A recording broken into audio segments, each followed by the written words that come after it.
Wait লসের জন্য আমি সারাদিন কী কী খাই সেটা আজকে শেয়ার করব। খালি পেটে 1 গ্লাস জল খেয়ে নিয়েছিলাম 1 কাপ গরম জল।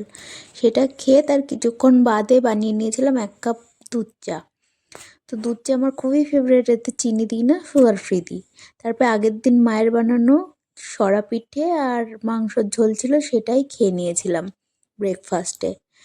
12টার দিকে একটুখানি ভাত, পেঁপে সিদ্ধ, বেগুন সিদ্ধ আর একটু আলু সিদ্ধ নিয়ে খেয়ে তার কিছু পরে খেয়ে নিয়েছিলাম 1 গ্লাস ইসবগুল। এটাতে অনেক ফাইবার থাকে, এটা অনেকটা টাইম পেটটা ভরিয়ে রাখে। তো 4টের আগে যেহেতু ডিনার করি, তো আমার নিজের জন্য বানিয়ে নিয়েছিলাম চা আর আলুর পরোটা। ওফ গাইস, কি বলবো, পরোটা এত সুন্দর হয়েছিল, জাস্ট বলার মতন না। এত নরম, এত পাতলা আর এত টেস্টি।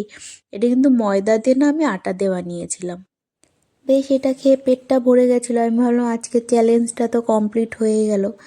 বেশ মনের আনন্দেই ছিলাম, কিন্তু রাত্রে এত পরিমাণে খিদে পেলো, এত পরিমাণে খিদে পেলো, খিদেতে আমি চাইলে হেলদি অপশন রাখতে পারতাম, কিন্তু এত পাস্তার ক্রেভিংও হচ্ছিলো, তো পাস্তা 2টো মিষ্টি নিয়ে নিয়েছিলাম। মিষ্টি খেতে খুবই ইচ্ছা করছিল, তো 2টো মিষ্টি আর পাস্তা খেয়ে আর কি আমি ফেল হয়ে গেলাম। এত কষ্ট করে এতদিন ধরে সব জলে চলে গেল।